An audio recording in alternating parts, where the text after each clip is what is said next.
child spirits. You guys know how much I love to hate them. Ghosts, if they're strong enough, can actually physically harm you and physically attack you.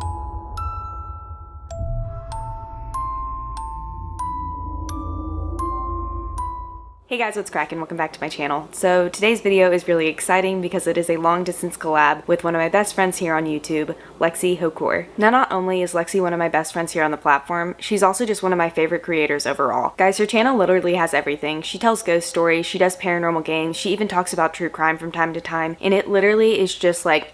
So that said, guys, make sure you follow the link in my description below to watch the second part of this video over on Lexy's channel, and make sure you give her some love by hitting her subscribe button and turning on the bell so you know every single time that she uploads, because if you like my content, you are going to love her channel. She's fantastic. Also, if you are new here coming over from Lexy's channel, I just wanted to introduce myself. My name is Courtney. I run a paranormal channel here on YouTube. I like to do anything and everything that is spooky, and I like to document it here on camera. So if you enjoy Lexy's channel or just enjoy this video and want to see more from me, make sure you hit the subscribe button because I'd really love to have you here. Now, without further ado, let's go ahead and hop into this video where we are continuing the conversation with 10 more facts about the paranormal. So I want to start out this video by giving you guys a few quick statistics about the paranormal. I wanted to see if I could figure out how many people have actually had a paranormal experience. So I started looking into the amount of people who genuinely believed in the paranormal. Through this research, I found that about 50% of all Americans believe in either spirits or ghosts or the paranormal in general. Now, to me that seemed pretty high because usually when I bring up the paranormal in casual conversation, people usually look at me like this.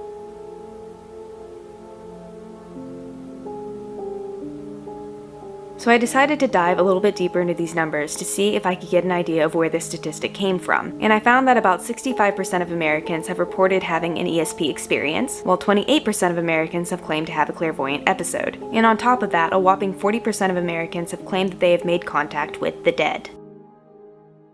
So the first fact I found really interesting is just like the general word paranormal. People think paranormal, like they think of paranormal activity or just demon related content or just ghost related content, but that's really not the case. Paranormal is actually more than that. Like para itself means beyond or above. So it's like beyond normal. So literally anything that you consider not normal is paranormal. It's something that can't be explained by science. Next, I want to talk about the differences between a ghost hunt and a paranormal investigation. Now, I've seen these terms used interchangeably, and even I am guilty of calling a paranormal investigation a ghost hunt from time to time. However, both of these things are very, very, very different. Now, a ghost hunt is an informal visit to a location where there are said to be a high number of paranormal sightings and experiences. A paranormal investigation, on the other hand, is visiting a haunted location, usually at the request of the owner, in order to document paranormal activity using audio and video equipment. On a paranormal investigation, it is also very customary to collect field interviews from the owner in order to get a better idea of what they've experienced while staying in the home or at the location. From there, investigators are able to collect data in a manner that is able to help the client remove the spirit from the location or the home, or otherwise debunk the haunting altogether.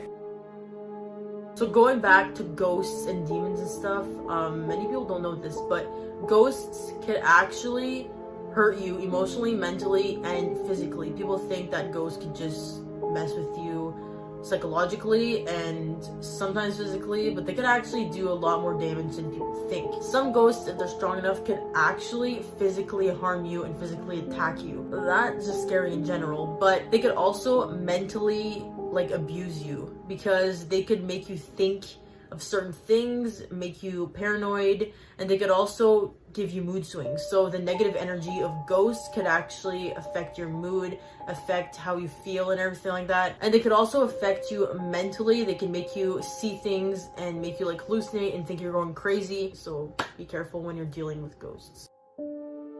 The next thing that I want to talk about is a little bit off the wall, but stick with me. Now, I don't know about you guys, but I've always noticed that when a ghost or spirit is portrayed in Hollywood, they are usually found somewhere in a bathroom or a closet. And even still, a lot of people have reported having experiences in these locations within their home. Now, a bathroom has always made sense to me. There's water, piping, electricity, and even a mirror to act as a portal. But closets didn't really make sense to me until I started researching for this video. Like mischievous children, spirits love to hide, and closets, as well as other nooks and crannies within the home, really act as a great hiding spot for them, which would be why we always see spirits hiding in closets and other small places while watching horror movies. So another fact that I found super interesting is, many people know this, but many people think that the best time to speak to a ghost or demon or anything in general is at midnight, but that's really not the case. The best time to communicate with a ghost or just anything supernatural in general is 3 a.m. because 3 a.m. is considered to be the devil's hour or the witching hour. The reason for this is because before, in the old days, witches used to actually summon the devil and just speak to the devil at 3 a.m. At 3 a.m. is just when like ghosts and stuff are just at their highest. They're super powerful and just a lot of things that happen at 3 a.m.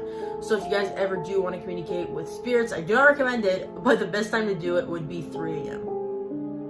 I also wanted to talk about the difference between a ghost and a spirit, because these are terms that I've also heard used interchangeably, when in fact they are also very different. Now, a ghost is said to be like a video or audio recording that plays over and over again on a loop. Now, there's no life force left when it comes to ghost, but there is some sort of emotional energy that causes the scene to replay over and over again. Now, this loop will continue long after a person has passed away. However, over time it will get a bit weaker, only coming about when an area is paranormally charged. In the term ghost is typically referred to as a residual haunting. A spirit, on the other hand, is the actual living essence or soul of a person that remains long after their physical body is dead. This, of course, is referred to as an intelligent haunting.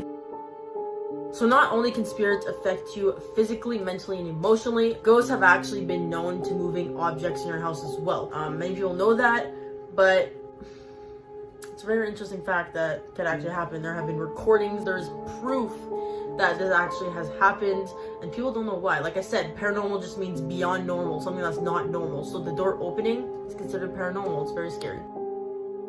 Finally, I couldn't let this opportunity pass without talking about child spirits. You guys know how much I love to hate them. And I think that's just because of the sheer number of cases where people are claiming to have encountered a child spirit. So I decided to look into why that might be. Why are there so many spirits that are children? And what I found honestly was a bit heartbreaking. In life, all children have a lower spiritual shield than many adults. This is due to their innocence. They can't tell the difference between a living being and a spirit. So when they come to an untimely death, they tend to be a bit disoriented, and unfortunately, a lot of times they don't even know that they have died. And the ones who do tend to be too frightened to want to cross over away from this familiar place that they spent their life. Child spirits are also more likely to be attached to positive energy. This would make sense for the reasons why people commonly see children haunting their childhood home. This is of course due to the familiar and positive energy they feel there, as well as the happy memories that they made there in life. So a new thing I just learned actually is called Spiritualism, and that is a new religious movement that believes contacting spirits can lead to helpful knowledge about morality and the possibility of a god. Spiritualists believe that after death, a spirit does not sit still, but rather continues to change and grow, and most importantly, can and should be contacted by the living. So that's a super interesting fact, because I knew like there are some religions that followed this path, but I didn't know that it's considered to be a new religious movement. So that's just really cool to me. Anyways guys, that's pretty much it for this video. I hope you enjoyed this long distance collab with my friend Lexy. Make sure you go to the link in my description and follow her on her channel and watch the second part of this video. Also, if you made it all the way here to the end and liked what you saw, make sure you give this video a big thumbs up. It really helps out my channel. Also, leave a comment down below with your favorite paranormal fact. I would love to hear about them. And finally guys, thanks so much for watching. My name is Courtney. I run a paranormal/urbexing channel here on YouTube. I like to play paranormal games, do 3 a.m. challenges, and go to haunted or abandoned locations to try and document those as well. So if those are topics you're interested in seeing more of, make sure you hit the subscribe button and turn on your bell notifications so that you are notified every single time that I upload. And with that said, I'll see you next week for another new video. Bye.